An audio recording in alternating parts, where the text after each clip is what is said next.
Welcome to Naskar academy YouTube channel. Netaji Subhash open ইউনিভার্সিটির আন্ডারে এই 2024 সালে যে সকল সুপ্রিয় ছাত্রছাত্রীরা এমএ, এমএসসি, এমকম স্তরে টার্ম এন্ড এক্সাম দিতে চলেছেন বা লিখিত পরীক্ষা দিতে চলেছেন, আপনাদের এক্সাম যে আসন্ন সেটা কিন্তু জলের মতো পরিষ্কার আপনাদের কাছে।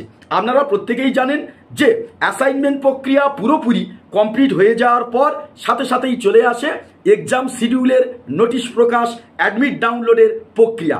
ঠিক এই জায়গায় থেকে দাঁড়িয়ে ম্যাক্সিমাম পিজি কোর্সের ছাত্রছাত্রীদের অ্যাসাইনমেন্ট প্রক্রিয়া কমপ্লিট। অ্যাসাইনমেন্ট প্রক্রিয়া তো কমপ্লিট, তো যে কোনো মুহূর্তে যে কোনো সময়ে আপনাদের এক্সাম শিডিউলের নোটিশ প্রকাশ হবে, সাথে সাথে শুরু হয়ে যাবে অ্যাডমিট ডাউনলোডের প্রক্রিয়া। এরপর আপনাদের কিন্তু দুটো নোটিশ প্রকাশিত হবে অ্যাসাইনমেন্ট সমাপনের পর। একটা হচ্ছে এক্সাম শিডিউলের নোটিশ প্রকাশ, সেখানে জানতে পারবেন যে আপনাদের কোন কোন তারিখে কোন কোন পেপারগুলো পরীক্ষা হবে, এবং এছাড়াও আপনারা তো জেনে গেলেন যে কোন মাসে আপনাদের পরীক্ষা হচ্ছে, কোন কোন ডেটে আপনাদের পরীক্ষা হচ্ছে। তার পাশাপাশি যখন অ্যাডমিট ডাউনলোড শুরু হবে তার একটা আলাদা নোটিশ আসবে, তো সেই নোটিশ থেকে জানতে পারবেন যে কবে থেকে আপনাদের অ্যাডমিট ডাউনলোড প্রক্রিয়া শুরু হবে। আর অ্যাডমিট ডাউনলোড যখনই আপনি করলেন তখনই কিন্তু জেনে যাবেন যে আপনি কোন এক্সাম সেন্টারের জন্য প্রযোজ্য হচ্ছেন, কোন এক্সাম সেন্টারে আপনি পরীক্ষা দিতে চলেছেন। এছাড়াও হয়তো অনেক বছরে আমরা এটা দেখেছি যে এনএসইউ আলাদাভাবে কিন্তু এক্সাম সেন্টারের নোটিশ প্রকাশ করে, সেক্ষেত্রে তেমনটা হলে আরও আগে থেকে কিন্তু আপনারা জেনে যাবেন। আগস্ট মাসে, এটা জুলাই মাস, আগস্ট মাসের মধ্যে কিন্তু আপনাদের পরীক্ষা হওয়ার প্রবল সম্ভাবনা। তো অতি সংক্ষিপ্ত সময়ে এখন থেকে যেটা আপনাদের মেনে চলতে হবে যে আপনারা কিন্তু পুরো বই পড়ে পরীক্ষা এই অতি সংক্ষিপ্ত সময়ের মধ্যে দিতে পারবেন না, ফলে একটা প্রপার সাজেশন কিন্তু আপনাদের একান্ত দরকার। তো ঠিক এই জায়গায় থেকে দাঁড়িয়ে এই অথেন্টিক সাজেশনটা কিভাবে আপনারা তৈরি করবেন, যদিও 2024 সালে আপনারা জোট সালে পরীক্ষা দিচ্ছেন, কিন্তু আপনারা কিন্তু প্রকৃতপক্ষে 2023 সালের পরীক্ষার্থী। সেই জায়গায় থেকে দাঁড়িয়ে আপনারা কিন্তু যেহেতু বিজোড় সালের পরীক্ষার্থী, তাই পূর্ববর্তী বিজোড় সালের প্রশ্নগুলির ওপর বেশি মাত্রায় গুরুত্ব আরোপ করেন। বিজোড় সালের প্রশ্নগুলো পরপর 4টে বা 5টা বা 6টা সাল যদি আপনি দেখেন, মোটামুটি কিন্তু গড় যে প্রশ্নটা আসছে সেটা দেখবেন রিপিট হচ্ছে।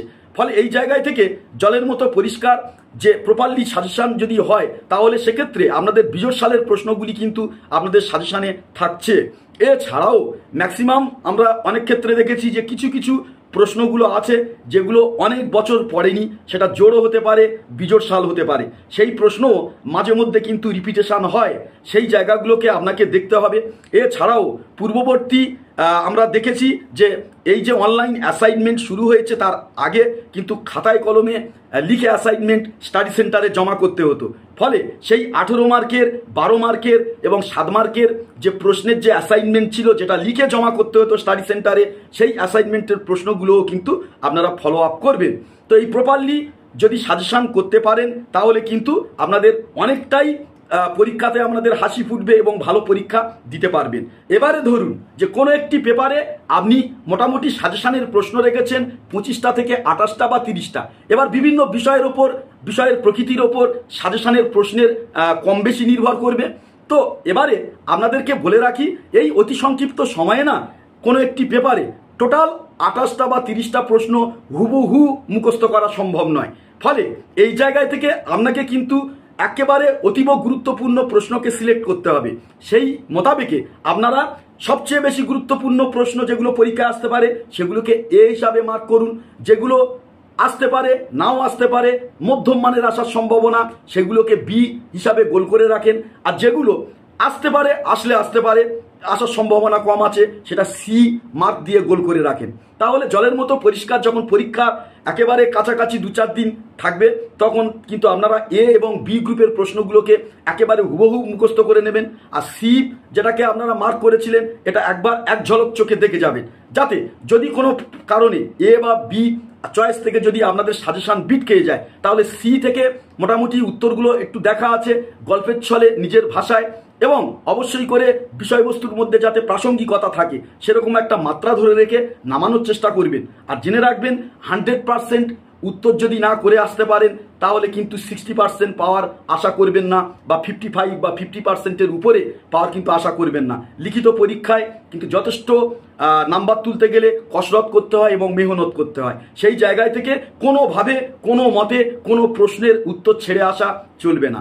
এবারে আপনাদেরকে বলে রাখি যে ধরা যাক যে এই যে 28টা প্রশ্ন কোনো একটা পেপারে করলেন, 28টা কি প্রশ্নর উত্তর কি হুবহুব আপনাদের সবটা সমান হয়েছে? না, দেখা গেল এর মধ্যে আপনাদের প্রথম 8-10টা প্রশ্ন হুবহু মুখস্থ হয়েছে, তারপরে 7-8টা প্রশ্ন দেখা গেল যে মাঝারি মাপের মুখস্থ হয়েছে, তারপরে দেখা গেল কিছু কিছু উত্তর আপনাদের ভাষা ভাষা।